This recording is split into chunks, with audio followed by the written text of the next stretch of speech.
Hi y'all, welcome to my world of life after 18.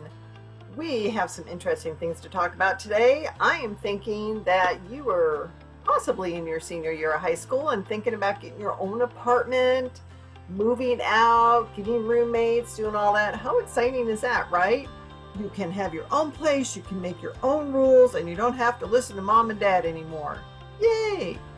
Well, let's talk about what that actually looks like. I want to share with you, some of the costs, the things you have to consider regarding your rent, your mortgage, living expenses, utilities, and fun stuff like that. So, here we go. And by the way, a lot of this is on my website. As you can see there, it says lifeafter18.com. That's where it's all stored. There's a lesson called housing. That's where you're going to find all this. But if you would rather listen to me talk about it, that's okay too. Anyway, so moving out for the first time, some things you have to consider, your rent or your mortgage. I'm guessing you're probably just going to go with rent, unless for some reason you got really lucky and you have, I don't know, $10,000, $20,000 sitting in the bank and you have this burning desire to buy a home. That's great too. But I would say for the average person getting out of high school or just out of college, you're probably going to be renting an apartment. So first thing you have to think about is what can you afford realistically? Now, a lot of people say, well, I bring home $2,000 or $3,000 a month, so I can afford a house payment or rent of $1,500 a month. I don't know. Let's go with the rule of thumb of your rent should be a third of your monthly income. Now, when I was doing this years ago for the first time, most renters wouldn't rent to me unless my rent was only a quarter of my monthly income. So you can see where that kind of limited what I could get. But boy, I tell you what, they stuck to their guns on that kind of thing.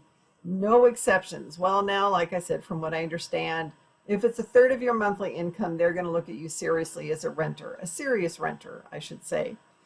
And that's good. The reason they do this kind of math is because people who are renting out apartments, they understand all the other living expenses, such as wanting to feed yourself, paying for, gas, electricity, phone, water, things like that. And then they also know you might have a car payment sitting around and you have insurance costs for that. And you might actually want to get renter's insurance too. So a typical landlord knows about these expenses and they want you to realistically be able to pay your rent and then pay for the other things as well, and not come crawling to them or calling to them saying, oh, I'm sorry, I can't pay rent, my grocery bill was a little bit too high, or the electric bill was a little too high, or things like that. Okay, so that's what they have in mind. Now, in addition to that, before you actually move out, there are moving expenses. I don't know if you've ever thought about these things. For instance, you're going to have to maybe rent a truck, or if you're borrowing a friend's truck, you're going to have to put gas in that vehicle.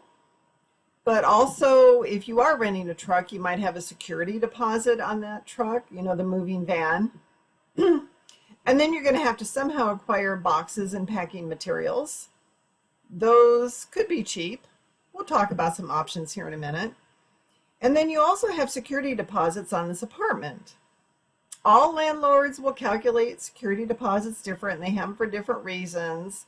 But you should always ask about those, be real sure as to how much they are, and then also find out what part of that deposit would be refundable if you decide to move out. Now, back to ongoing living expenses. Okay, you've got your rent. I already mentioned renter's insurance, gas, electricity. Some places make you pay for water. You have your cell phone. I don't know many people get a landline anymore, but if you do, hey, there's an option that you have to pay for. They're kind of a little bit more expensive than cell phones, I've found, because I actually was trying to find one when we moved here. I wanted to get a landline because I know in a power outage, an actual landline always works. Cell phone, you have a power outage, you can't charge it, you're dead in the water. Something to consider. Anyway, Groceries, how much do you want to eat? Quite frankly, I know a lot of people say, well, for groceries, I can live on a lot of ramen. And that's okay when you're young. I lived on a lot of mac and cheese when they were 4 boxes for $1. Such a deal. Hot dogs, hamburger helper, things like that. But you know what? That stuff is processed food. The long-term effect for that is that you're going to start having medical issues and chronic illnesses. So temporarily, like maybe for the first couple of years while you're out there on your own and you're, struggling to pay rent or whatever, yeah, your grocery bill might be kind of small. But balance that with your health, okay? There's a trade-off here. All right, other household supplies such as, I don't know, dishes, toilet paper, paper towels, soap, laundry detergent. Do you have a washer and dryer? Are you going to have quarters to pay to do your laundry? Most apartment complexes will have a laundry room and you're all sharing the washers and dryers and you have to feed quarters into it. So there's another expense you may not have thought about. And keep in mind, if you have a car, so that you can go to that job that's helping you to pay rent, you have your car payment probably. Even if the car is paid for, you still have insurance. So that's another thing you have to think about. And of course, gas in your car to get back and forth to work. Do you plan on having Wi-Fi or internet connectivity in this home? So now you have to pay for that too. So these are all the different bills that you may or may not have thought of. You may also not be thinking of entertainment. Entertainment, what does that mean? Do you want to go out to lunch occasionally? Do you want to go out to dinner? If you're single, do you want to date? And no matter how much things change, I think they still stay the same. As far as if you're a guy and you're dating, you're probably going to pay your date's way, whether that be a meal, a movie, going bowling, whatever it is, okay? So you want to have extra money for that when you move out. And a lot of people don't think about savings, but I would say it's a really good idea to put a little bit aside in savings in case you get a flat tire on that car, because there is no insurance in the world that will pay to replace a flat tire or oil changes or things like that. So savings, think about that too as an expense. Now, I'm going to back up a little bit and talk about utilities. Kind of more in depth here. How are you going to calculate what it's going to cost you for electricity? And if you have to pay a water bill, what's that's going to cost you? And in some states, I know when I lived in Southern California, it was gas and electric. So it was kind of a double whammy in one bill. So to figure out what that's going to cost before you move out, so you can work it into your budget, see if you can afford it. There are a couple ways you can do that. First way, ask your landlord.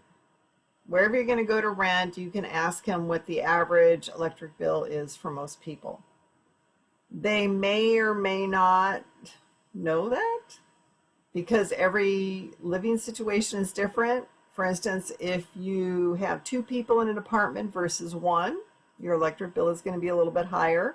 Same thing with water. So I would say what you might want to do is call the utility company, whether it's the electric company, the water company, the gas company, whatever it is, call them. Ask them what the average bills have been for that particular apartment over the last year. They can tell you a little bit better. You may get into a good conversation with them and find out, well, hey, if I have a wife and a son as well, what does that bill look like? What do you guess? They will probably be able to tell you better than, say, a landlord who may not be paying attention and may not be aware of it. I mean, why would he? You don't go run to your landlord and tell him what your electric bill is every month, right? So anyway, so there was, a couple ways you can figure that kind of stuff out and find out ahead of time and plan your. Now, I'd like to talk to you about a couple other things that you may not think about when moving out for the first time. One more expense, oh boys, if we don't have enough, right? That a lot of people don't think about is renter's insurance. This is the type of insurance you should get to cover the cost of your belongings, whether they get stolen, maybe one of your friends takes something from you, or they get broken. It's an accident you have around the house, or if you have friends over, they accidentally break something. And see, I'm trying to be nice. I'm trying not to say, and I should just come out and say it, if you have a party and you have a bunch of people over and they get drunk and stupid, they're going to break stuff, right? You want to have renter's insurance to cover the cost of replacing that. But when you're looking into renter's insurance, and by the way, there are a lot of different companies that will be more than happy to sell you renter's insurance. But when you're looking into this, get a couple quotes, find out exactly what they cover and how they cover it. So what I mean is, if you moved into this apartment and you have an old hand-me-down couch, but one of your friends falls asleep on the couch at the end of a party with a lit cigarette, they burn a big hole in it, now you have to replace the whole darn thing. Will the renter's insurance cover just the exact value of that broken down couch, which might be $50, or will they pay you enough money to buy a brand new couch for, say, $600 or $700 or $1,000 or whatever it is? Okay, that's a question you have to ask when you're getting renter's insurance. You need to know. And a lot of times people will say they want insurance to cover the replacement value, which, like I said, is maybe $1,000 for a new couch, or they do want to save money and get a policy that just covers the actual value at that time. It'll be cheaper to do that kind of policy, but I don't think it's very practical, because seriously, if your dishes get broken, if your couch gets burned, if somebody breaks your recliner, if somebody puts a fist through the TV on Super Bowl Sunday because they don't like the score, whatever, you would rather have enough payout from that insurance company to buy a brand new TV rather than the current value of a used TV, which, like I said, might be $100, and that's not going to get you anything. Yeah, it'll save you a monthly payment on your insurance, but it's kind of worthless. Something to think about. All right, next thing, when you're renting an apartment, beyond the expenses, are you getting into a month-to-month rental agreement, or are you getting into a lease, a long-term lease, which could be anywhere from 6 months to a year or 2 years or even 5 years? In order to know this, you have to ask. I'd like to think that landlords will tell you up front, but who knows? Who knows? A lot of people are desperate. A lot of businesses are desperate. They're trying to get people in there. They may not share all this information. So I would say when you go in to look for apartments, maybe have a little notepad with a few questions on it. And one of them, is this a rental or is this a lease agreement? Usually when you sign on a lease agreement, your rent is locked in for however long that lease agreement is, and your rent is probably going to be a little bit less per month. The landlord knows, well, they know it's more likely that if you sign a lease for 6 months or a year or whatever, that you're going to stay there and you're going to be more likely to pay that rent for 6 months, for a year. So it's kind of a sure thing for the landlord, and that's why they like lease agreements. Month-to-month agreements, if you're saying you don't know how long you're going to stay, well, they don't know how long they're going to get income from that apartment. And they also know that when you leave, it might be more likely that they're going to have to put a lot more into cleaning it after you. I know, sounds kind of weird.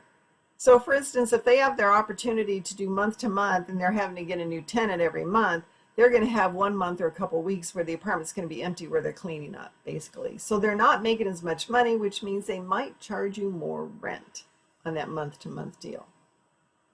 Now, you have to think about what works for you, though. Do you think you're going to stay there for 6 months or a year? I mean, is your job pretty steady? You're feeling real comfortable about it. You don't have any reason to move, go out of state, or whatever it is. In that case, if you're feeling secure in your situation, then yeah, I would say sign a lease. Because as I say, but I don't guarantee this, the rent more likely will be a little bit less, and your rent will not go up for the whole length of that lease. There's a lot to be said for that. Now, I know one person offhand who is renting a house, and they're in a really good situation. I think in the, let me see, they moved in about 2017, I think, maybe 18. And their rent has gone up once a year. Now, when they first moved in, they signed a 1-year lease, so in that year it did not go up. But it has gone up actually only twice since then, so that's not too bad. But like I said, they're in a really good situation, and when it goes up, it's like maybe $50 a month. So that's a good situation. Are you ever going to find that kind of situation? Chances are pretty slim. They're renting a house. Their landlord is a woman who has like 5 or 6 rental properties. They're all paid for. She doesn't have mortgages on them. All she has to do is pay maintenance on them. So she doesn't charge a lot of rent. And when the rent does go up, it's not really a whole lot. So that's a great ideal situation. Apartments, though, yeah, I don't know. So an apartments now, your rent is not only helping the landlord pay their mortgage on that building, but they're probably hiring a staff to do maintenance, take care of the calls in the middle of the night that say, hey, my oven doesn't work, my refrigerator stopped, whatever it is.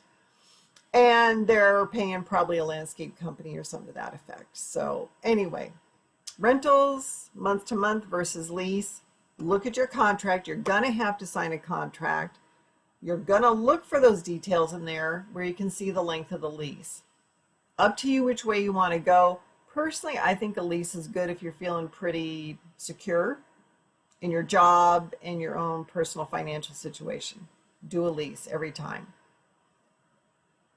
Now, as you're reading through this contract, you have to see what kind of deposits they're going to ask you for. See, this is something you kind of have to plan for before you actually move out.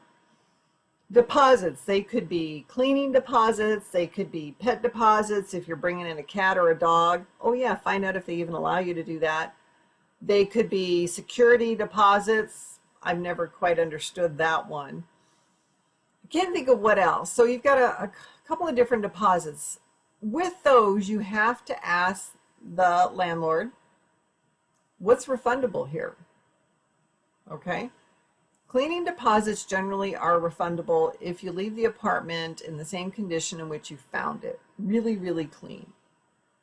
And you'll probably get it back. Pet deposits, same thing. If your pet didn't destroy the carpet or pee on the wall or something, whatever, you'll probably get that one back when you move out too. Security deposits, all bets are off. Admin deposits, all bets are off. Those, I think that's just another way for people to make a lot of money up front. Oh, I know what security deposits could be used for too. There are times when people just abandon apartments. And then the landlord has an empty apartment and they're not making any money on. So that security deposit, that's usually a 1-month rent kind of thing. So that covers that month that the apartment's empty that you just bailed. And it gives them time to clean it and look for another tenant. I don't know if I've ever seen those be refundable, but ask, you never know. So you never know. You also want to find out what's your landlord's requirement for giving notice when you do want to move out. Generally speaking, it's going to be about a 30-day notice. Some places want 60 days. And as far as that 30 days, you need to specify, is it 30 actual days on the calendar, or is it from the 1st to the 1st? I rented an apartment once where it was 30 days on the calendar, but I didn't know that. And that's why I'm bringing this up, to give you a heads up. I wanted to move out on March 1st. So I gave notice on February 1st. Well, guess what? There's only 28 days in February. So my 30-day notice didn't quite work. And I just thought, really? So can't I just move out on the 2nd or 3rd of March? Well, no, when you gave us notice, you said you were moving on the first, and that technically isn't 30 days, and blah, blah. And I thought, are you serious? And you didn't tell me that up front when I gave you notice? So, sure enough, what I had to do is I had to not only pay rent for March in that apartment that I was leaving, I had to pay rent in the new apartment that I was moving into. Oh my God. I don't know how I managed it at the time. Luckily, it was a long time ago, but double rent. Now, if I didn't pay it in the place I was leaving, of course they were going to keep all my deposits. I think they may have done that anyway. I can't remember. Anyway, but then they could sue me. They could come after me, take me to small claims court and collect it anyway. And now we're talking my time off of work, plus I'll probably end up by having to pay it anyway, blah, blah, blah. So anyway, somehow I came up with the money and I paid it. So watch that 30-day noticing. You just never know. Do they really mean 30 days? Or is it month to month? Something else you got to ask is, can you have roommates? Do they need to sign the contract? And how many roommates can you have? If it's a 2-bedroom apartment, can you have 2 or 3 other roommates? 4 roommates? Ask. You got to find out. And again, do they need to have those signatures on your contract as well? You got to check out parking rules and regulations. Are you going to have an assigned parking spot? Can you have visitors? Are all the spots assigned parking? In that case, where's the visitor parking? I don't know, but you got to find out. Some places will require you to have renter's insurance. When I lived in Washington, that was actually a requirement. I didn't lose anything or break anything, but yeah, I had to have it. And I had to show proof of that. I had to show my policy and all that crap when I moved in there. I hated that. But anyway, you might want to ask what do they call this? Amenities or utilities might be included in your rent. Some rent will include the cost of having your trash service, and they might include the water service as well. That would be nice, but if they don't, well, then you know that you have to call and get those services turned on. Now, again, in Washington, it was the funniest thing. Okay, it's not funny. It really kind of pissed me off. They said, oh yeah, we have trash service. They come around once a week and you just set your can outside your door and they pick it up. And I thought, well, that's really cool. I just thought that was a great service rather than me having to go to the dumpster and dump it all the time. Well, it turns out that was an extra fee on top of my rent. I guess I didn't ask the right question and I just thought it was included in the rent. Because they kept saying trash service was included in the rent, but it turns out it wasn't. I had to pay an extra $20 for that. And I thought I could have gone out to the dumpster. So I canceled it after I figured out what was going on with that. But, things to watch out for. As far as other amenities, do they have pools? They have tennis courts. Is Wi-Fi included? Cable TV included? And some places do include all that, which is really nice. So if you do have tennis courts, if there's a pool, do you have an extra key for that? Oh yeah, and are there key deposits too? Because if you lose your key, you'll have to pay to replace it. So check that out too. And if you move out and you don't give them all the keys back, yeah, some places charge you a lot of money for the cost of the lost keys. Now the funny thing is, though, even though you lose your keys, they charge you for the lost keys. I think legally in most states, they have to change the locks on all the apartments once somebody vacates anyway. So they're going to have to pay to get new keys anyway. It just boggles my mind that if you lose a key, they're going to charge you for it. Maybe that's their way of covering the expense of changing the locks. I don't know. All right. I'm just looking at my notes here and I'm seeing, oh yeah, roommates. I did mention that you should find out how many roommates that they will allow you to have in this apartment once you move in. And roommates, why would you do that? To save money on rent, of course.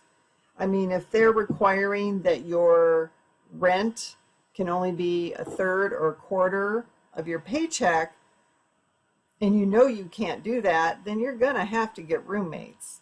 I'm sorry, but we all did it. I know there was a time when I had 4 roommates. 5 of us were sharing a 2-bedroom apartment. I slept on the couch in the living room. I was young. It didn't hurt my back then.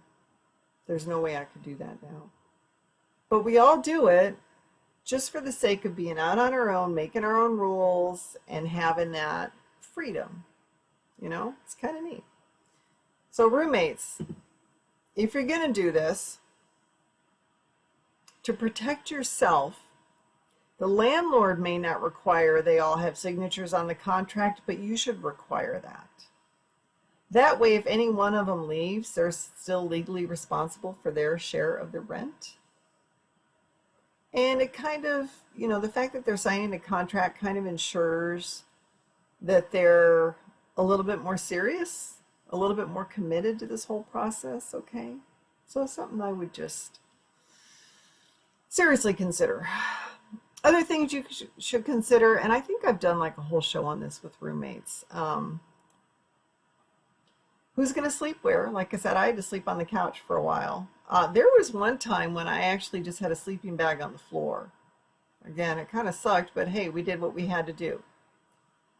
And as far as sleeping, this is a big deal. You got to look at people's sleep schedules. You know, who's in school, who's working full time, who's working a graveyard shift versus an early morning shift. This helps you not only to figure out your sleeping arrangements, but knowing when quiet time is required. You should also think about guidelines regarding visitors, you know, overnight guests, for instance. So it's always kind of a tricky one. And that's, you know, that's kind of a privacy thing. That's bathroom sharing. That involves a lot of things. You also need to think about, speaking of bathroom sharing, housework. Have that serious discussion. How are you going to split that up? You might talk about cooking, grocery shopping, things like that. When you're grocery shopping, is it, you know, buy one carton of eggs and everybody shares? How about milk? How about cereal? Things like that. Are you going to split things up in a cabinet? What about sharing dishes? You know, glasses, bowls, silverware, and who's going to do the laundry? Oh yeah, God, and toilet paper and soap and shampoo and laundry detergent and all that. So those are things you need to talk about when you're looking at roommates. And again, I think you should consider it. Hopefully you have some serious, responsible friends that you feel comfortable sharing an apartment with. And that's all about, yeah, sharing the rent. Now, what a lot of people do, though, say, well, you know, I could rent probably a 3-bedroom house or a 4-bedroom house for a little bit more than an apartment, and then I could have more roommates, and it would actually be cheaper for me in the long run. Okay, so let's talk about renting a house. You still have, you know, the same considerations as you would with an apartment, as far as, you know, the rent should be 25% of your income or 30% of your income, and that's true. You still have to deal with contracts. You still have to deal with renter's insurance, 30 days notices to vacate. You still have to look at deposits. Everybody requires those. What else? And again, I'm looking at my notes here. Parking. Is the house in a neighborhood? If it's in a neighborhood, then parking is really going to be an issue because you have to consider the neighbors. And I don't know about rules and laws, how important that is, as it is to be considerate of your neighbors. You know, something to think about when it comes to parking. Or if you're a party person and you plan on having parties every weekend at this house, you know, that's not really a good thing, and your landlord's going to kick your butt out, lease or not. And they'll probably have something in the lease agreement or the rental agreement that talks about that, you know, disturbing the peace, that type of thing. What else? Pets, renter's insurance, what utilities are included, lost keys. Okay, all of these things. The other thing, though, about renting a house versus an apartment is, what about the yard work? Are you going to be required to mow the lawn, or is your landlord going to hire in a landscaping service to take care of that? As well as the watering. Do they have a watering system, or are you going to be in charge of that? If things die, are you responsible for replacing those things? So fertilizing the lawn, the trees, the flowers, whatever it is. Think about that. That's a big deal. The other thing with renting apartments versus houses, apartments generally have window coverings on them. They'll probably have, like cheap blinds or something like that. Houses, it's a crapshoot. So if you go into a house, you're looking around, you think, oh, wow, there's no curtains, there's no blinds. What am I going to do? So who's responsible for putting those up? And if the landlord put them in and you ruin them, who's responsible for replacing them? Hey, by the way, that's where renter's insurance comes in, whether it's an apartment or a house. Either way, I have noticed the one or two times I've rented a house, there were no curtains, so we had to buy them. And no, I wasn't going to put money into blinds because those are permanent. The curtains, at least, I could take with me. You may want to think about washers and dryers. That's another advantage of renting a house over an apartment. Most apartments don't come with washer and dryers, although I lived in one that had a little mini set in a closet, which was kind of cool, so I didn't have to put quarters in. With a house, the owner might provide the washer and dryer, which is really nice. Find out, check it out. There's an advantage if they do. Saves you a lot of money, seriously. And in case of an emergency in both situations, who do you call? Maybe a leaky roof, toilet overflows and you don't know how to use a plunger, I know it's kind of a weird one. Broken windows, leaks in the windows, a screen gets broken, power outages, things like that. Who do you call in case of an emergency? Whether you're renting in a house or apartment, you need to have those numbers. Sometimes you can call the landlord. Sometimes you just call the utility company and it's faster. But on evenings and weekends, they're not always there. So, also with renting in a house, is there a homeowners association where this house is located? Yeah, what is a homeowners association? That's like a, oh God, it just makes me think it's like a political group, but it's a group of homeowners that are kind of elected or usually elected that get together once a month and they talk about the homeowners' dues and how much they paid for landscaping, how much they paid for lighting in the park, how much they paid to maintain the tennis courts or what do they call the monkey bars and the slides in the park, things like that. And there's a monthly fee for that. If this house is located in your area with a homeowners association, is that monthly fee included in your rent, or is that something you have to pay separately? Think about that. Oh, and if it does have a homeowners association, get a copy of what they call the CC&Rs. It's covenants, conditions, and restrictions. It's basically the rule book for living there. You need to get a copy of that and be aware of what is in there. And as a renter, you are required to follow those rules, whether you like it or not. So, isn't that interesting? All right. Let's see what else I got here today. I'm looking at my notes, I guess at this point, I really need to give you some more details on the whole actual moving process, things you have to consider. Now, granted, I know that you're probably just going to be moving from your parents' house into your first apartment, but hey, in the situation where you're moving from one apartment to another, you need to know these things. Or hey, maybe in the situation where you've lost your job, or maybe you're in the military. Either way, 30 days notice is usually required anytime you leave an apartment or a house that you're renting or anything like that. And I think I already mentioned, when you give 30 days notice, you need to be clear with your landlord, or they need to be clear with you what 30 days actually is. Is it from the first of the month to the first of the next month? Do they consider that 30 days? Or do they want actually 30 calendar days?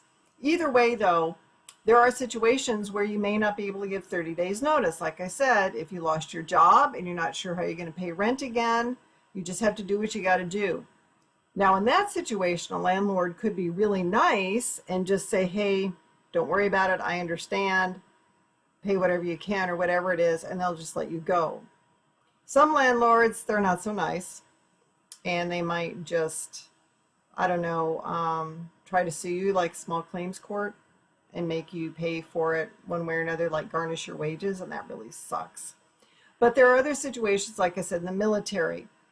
And I used to work, or I'm sorry, I used to work. I used to live in a military area, Southern California. You know, we had Camp Pendleton and Miramar and all those military bases out there. And a lot of the soldiers and Marines there, they were given notice to go. It's like, here's your orders, you got to go. If you take your orders into your landlord, they pretty much, I wouldn't say that they're required to honor that and let you out of a lease if you sign like a 1-year lease or something. But most of them there are pretty good about just letting you out of that and not making you pay the last couple of months left on the lease in that situations. But hey, ask questions, right? You never know. Just ask questions. So, as I say, getting into the whole moving process, this, you got to plan ahead. You got to look at, what are you going to put your stuff in? You got to get boxes, right? Where do you get boxes from, though? Well, you could ask all your friends or relatives to bring them home from work. And I've done that. I've brought boxes home from work. Hey, maybe even you can do it. But the other place, which is really nice, an unending supply of boxes, are grocery stores, your local grocery stores. If you plan ahead, you can tell this, you can ask a manager of a grocery store if they would say boxes for you and not break them down. Because generally they break them down, they get so many. But ask them to not break them down, stack them out back, and you'll collect them at the end of every day or every couple of days or whatever. And that's a really cool way to do it. Double check the boxes though. Check the tape on the bottom, see if that's real sturdy, because the other thing you might need to get is packing tape. Don't use masking tape.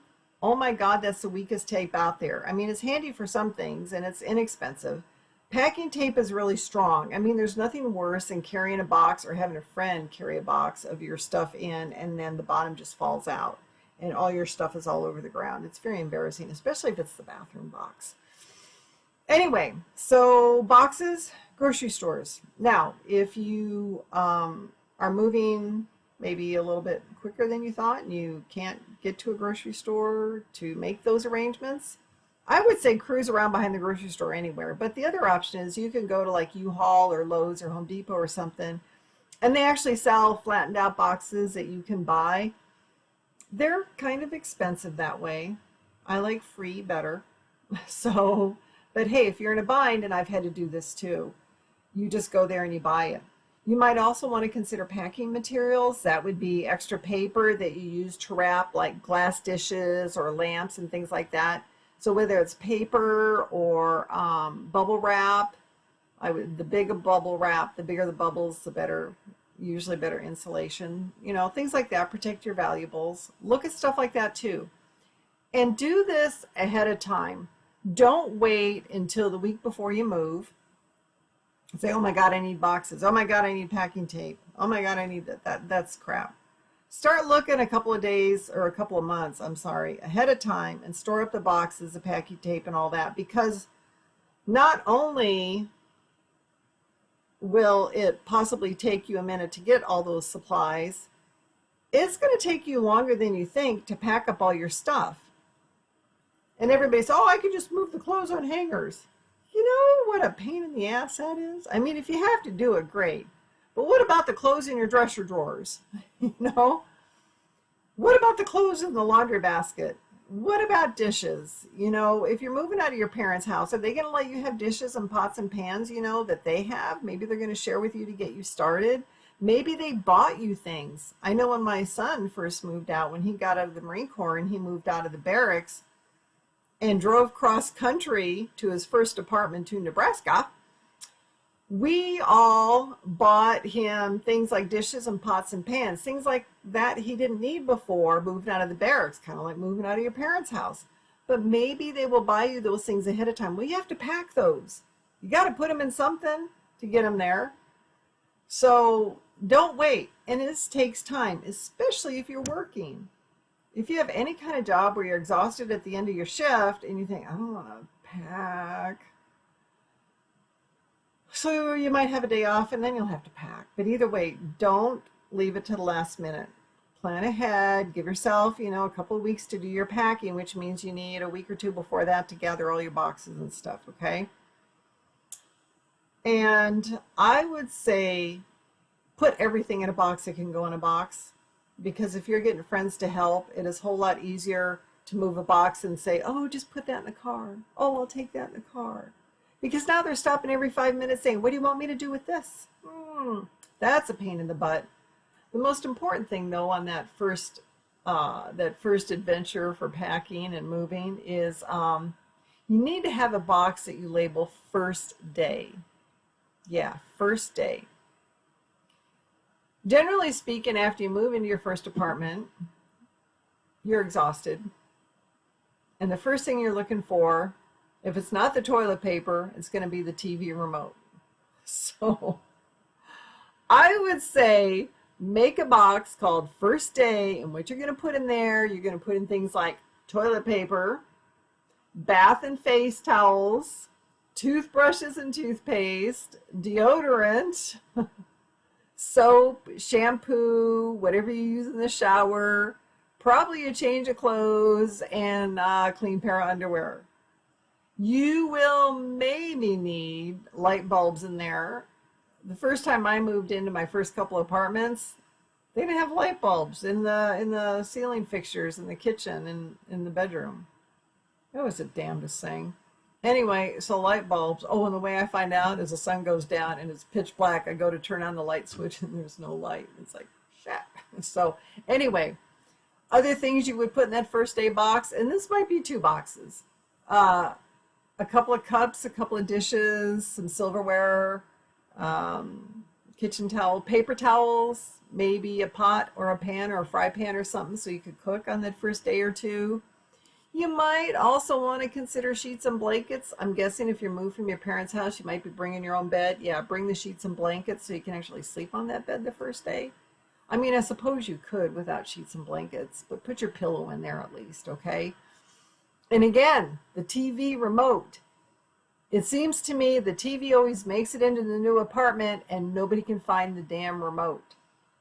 Some people think to use packing tape and tape it to the TV, which is very smart, along with the power cords, by the way.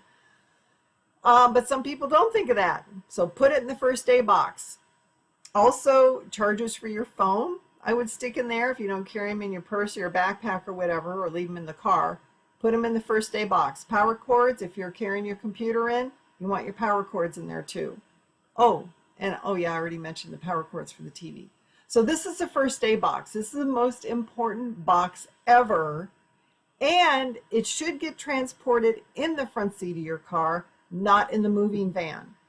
You don't want some bonehead to put it in the very back of the moving van because it's a first box and they thought it goes into the van first. Oh my God, that is the last thing you'll find. And I'll tell you what, when you're moving, I'm sure there's going to be a lunch break in there and you're going to be drinking water or soda or eating pizza, and you're going to need the bathroom and that toilet paper that's in the first day box. So put that in the front seat of your car or your truck or whatever it is you drive. Now, all the other boxes that you're moving with, I strongly suggest you come up with a system for labeling those boxes. Now, when I first started doing this, I didn't give that much thought. I thought, well, I don't have that much thought. I don't have that much stuff. I'll just put it on the living room. I'll unpack it the first day and I'll be fine. Yeah, well, that didn't work out. That's when I discovered the whole first day box thing. What you need to do is, at the very least, put the room names on the box as far as where they go. Because if you have people helping you, you don't want them to stop you every 5 seconds saying, where do I put this? Where do I put this? Where does this box go? You're not going to remember what's in the damn box. So put the name of the room on it. Now, when I had kids, I had to put Alan's room, Jennifer's room, Mom's room, bathroom, kitchen, or bathroom 1, bathroom 2, whatever it is, garage. Put those rooms on there. And how did my helpers know where Alan's room was? I put labels on their bedroom door. Hopefully they could figure out the kitchen and the garage. Bathroom 1 and 2, couldn't always figure that, so I put bathroom 1 and 2. I put a piece of paper on the door that said bathroom 1, bathroom 2, so they could do that. That makes us go so much faster, so much easier, so much less annoying. But something else I started doing as I acquired more stuff over the years. It's amazing how much stuff you can acquire in 10 or 15 or 20 years. It's just amazing. I started putting numbers on my boxes in addition to the room names, because I got to a point where I had a lot of people helping me move, and yeah, they always had a lot of questions. Which room? So I started numbering the boxes because I get so many in a room, I wouldn't remember what was in each box. How could you possibly remember that?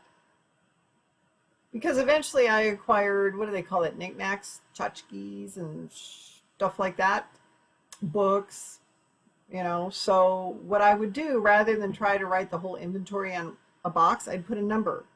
And then I'd get a little book like this, and I'd put the number, and then I write down what was in the box on my little book. Oh my God, that saved me so much grief. No matter what, though, that still doesn't replace the first room box. You still need to know where the TV remote is, and you need to know where the toilet paper is, and your toothbrush, and your clean underwear. Okay, so anyway, numbering the boxes and creating kind of an inventory list as I go, as I pack, has made a huge, huge difference. It makes everything go so much more smooth. So just a couple of tips. And as I say, put everything in a box that can go in a box. It makes it so much easier when people are helping you. You can't put everything on the front seat of your car except, oh yeah, that first day box. Have I mentioned that first day box enough? You got to remember that. All right, other things you can do to prepare to move is,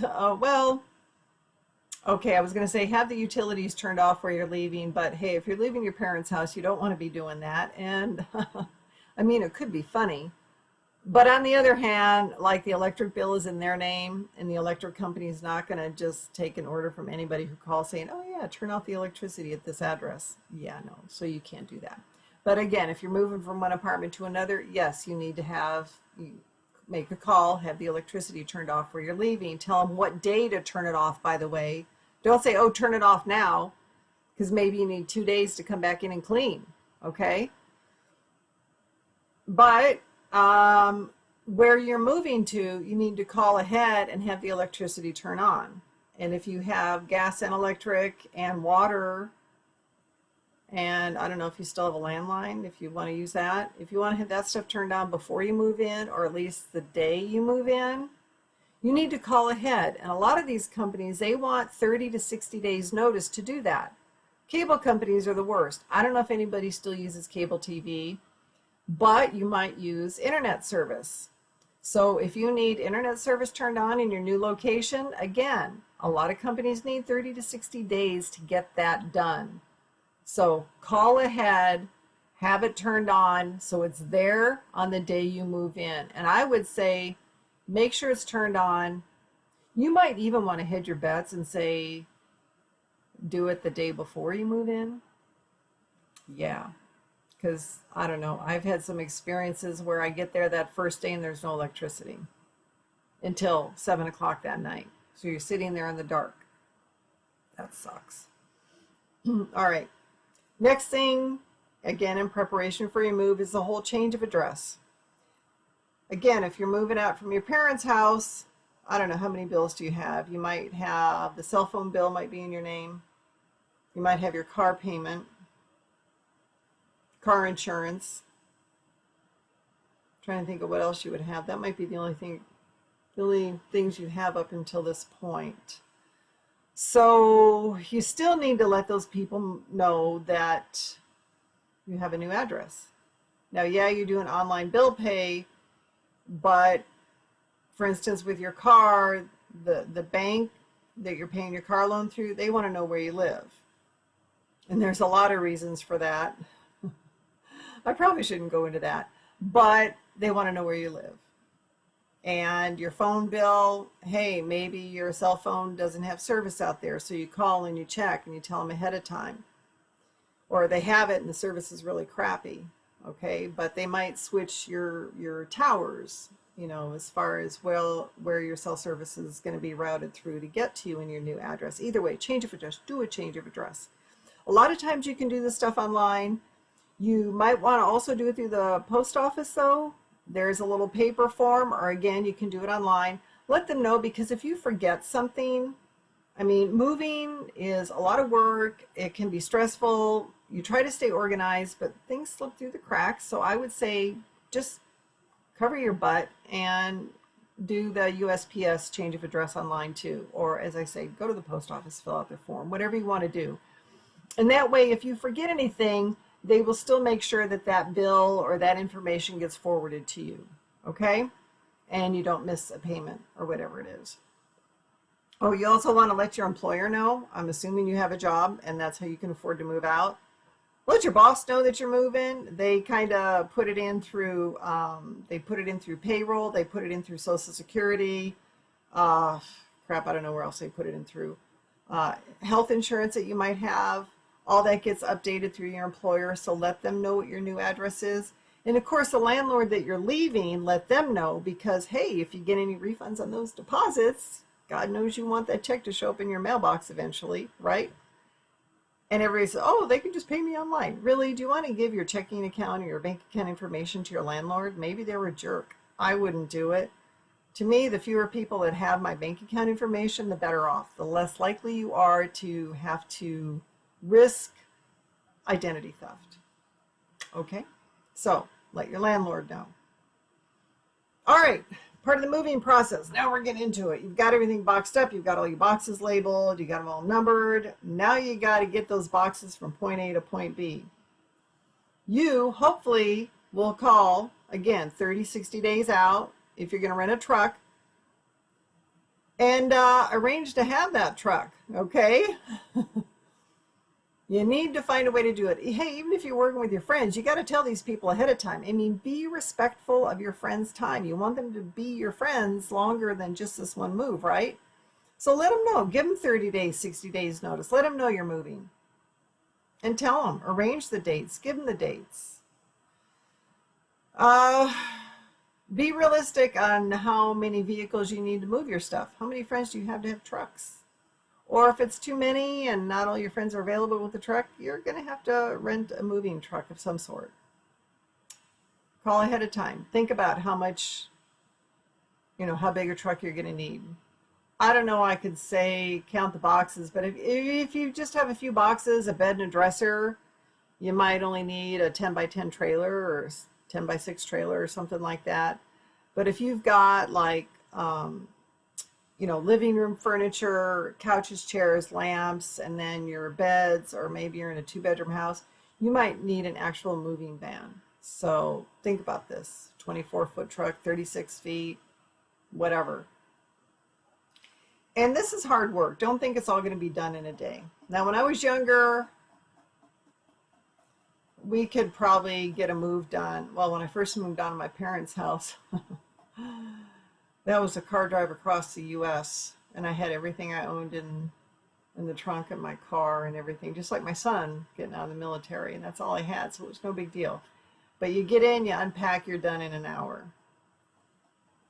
Moving from one apartment to another, I'd probably get it done in 2 or 3 hours. As I say, you get older, you start accumulating more stuff. This might be a 5 or 6 hour thing. This might be an all-day thing. So think about that. This is hard work. And if you need help, remember your friends. Think about what it's going to cost to feed them, because you should offer to feed them. Now, if you're hiring a moving company, you're not obligated to feed your friends. If it's your friends, though, think about feeding them. Think about lunch breaks. Think about water. Don't think about beer until the end of the day. Don't even tell them about it, because you don't want people to get dehydrated, and that's what beer is going to do. And you don't want them to get drunk and stupid and start breaking things and having mistakes, okay? So either way, take good care of them, because you want them to be around maybe for the next move, or maybe just to be your friend for a long period of time, okay? I think that would be nice. So, all these things to consider when you're moving. Oh my gosh, so much stuff here. You got to think about what you can afford. You got to think about the whole process, who needs to know, moving your belongings, packing, all that. There's so much to moving out for the first time. And I know it is still very exciting. There's nothing like getting into that first apartment and even just unrolling your sleeping bag in your first bedroom that's your own, where your parents aren't saying, clean your room, dinner is ready, wash the dishes. Okay, so it's a cool feeling and you're gonna love it. Very exciting for you. I hope it's successful for you, and I'm sure it is. I mean, possibly things could go wrong, that's okay, no big deal, but it is still very exciting. Everything I've talked about in the show is on my website, lifeafter18.com. You go to the lessons about housing or the lesson about housing, and you're going to find everything I talked about there. There's cheat sheets, there's lists, there's all kinds of things. Now, the lesson is $15 to gain access to that. It is a lifetime access for as long as I have the website out there, right? So maybe it's my lifetime. I don't know who's going to take this over after me, or if. Either way, that was really morbid. I probably shouldn't have said that. Anyway, all this information is there. If there's not enough information, or hey, if you don't feel like digging into it, just send me an email. My email is jan@lifeafter18.com. I'll answer as many questions as I possibly can. And if I'm talking too fast. If you have any suggestions or comments on things that I've talked about, suggestions on things I should talk about, questions about things I may have forgotten, email me, jan@lifeafter18.com. I'm pretty good about checking my email every day. I respond usually within 48 hours. Weekends are kind of sketchy, honestly. But I try to stay on top of this. I want to help you. I want to make sure that you are successful in everything that you try to do. So that's it for today. I will see you